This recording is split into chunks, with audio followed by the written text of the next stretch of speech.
Hi friends, fluent ഇംഗ്ലീഷിൻ്റെ മറ്റൊരു വീഡിയോയിലേക്ക് ഏവർക്കും സ്വാഗതം. നമ്മളിന്നിവിടെ ഡിസ്കസ് ചെയ്യാൻ പോകുന്നത് ക്രോസ് വിത്ത്, ടൈം വിത്ത് എന്നീ രണ്ട് കാര്യങ്ങളാണ്. ക്രോസ് വിത്ത് എന്ന് വെച്ചാൽ അർത്ഥം പിണക്കമാണ്. അപ്പോൾ നിങ്ങൾ ഓർത്തിരിക്കുക, പിണക്കമാണ് എന്ന് പറയുന്നതിന് നമ്മൾ എന്താണ് ഉപയോഗിക്കുന്നത്? Cross with. അപ്പോൾ എക്സാമ്പിൾസ് നോക്കാം. I am cross with you. എനിക്ക് നിന്നോട് പിണക്കമാണ്. We are cross. ഞങ്ങൾ തമ്മിൽ പിണക്കമാണ്. She is always cross with her mother in law.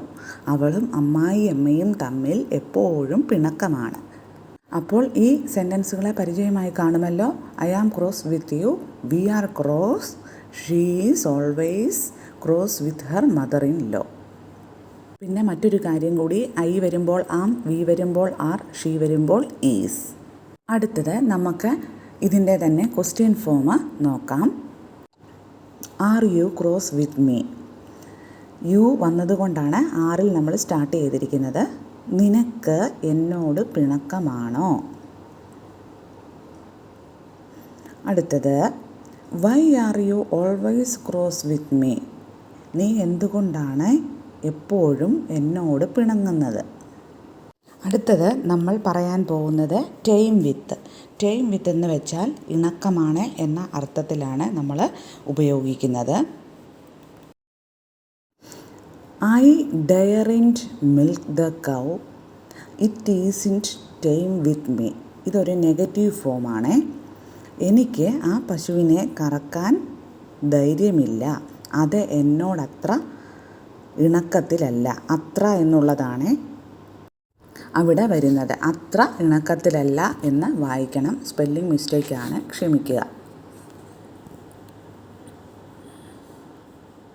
അടുത്തത് I daren't go there, there is a nasty dog, it isn't time with me. എനിക്ക് അവിടെ പോകാൻ ധൈര്യമില്ല. അവിടെ ഒരു പട്ടിയുണ്ട്, അത് കടിക്കും. അതിനെന്നെ പരിചയമില്ല. അല്ലെന്നുണ്ടെങ്കിൽ അത് ഇണക്കത്തിലല്ല. അപ്പോൾ ഇന്നത്തെ topic cross with, time with, ഇത് രണ്ടും നിങ്ങൾക്ക് മനസ്സിലായി കാണുമെന്ന് വിചാരിക്കുന്നു.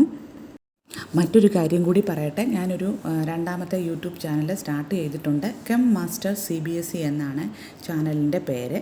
CBSE ക്ലാസ്സുകളിലെ കെമിസ്ട്രി ടോപ്പിക്സാണ് മെയിൻലി അത് കവർ ചെയ്യുന്നത്. താല്പര്യമുണ്ടെങ്കിൽ അതുകൂടി ഒന്ന് കാണുക, എന്നിട്ട് സജഷൻസ് അറിയിക്കണേ. അപ്പോൾ പുതിയ ഒരു ടോപ്പിക്കുമായി അടുത്ത ക്ലാസ്സിൽ വീണ്ടും കാണാം. പിന്നെ നിങ്ങൾ ഈ ചാനൽ സബ്സ്ക്രൈബ് ചെയ്തിട്ടില്ല എങ്കിൽ ഒന്ന് സബ്സ്ക്രൈബ് ചെയ്തേക്കണേ. ഫ്രണ്ട്സിനൊക്കെ ഒന്ന് ഷെയർ ചെയ്ത് കൊടുക്കുകയും വേണം. അപ്പോൾ താങ്ക് യു.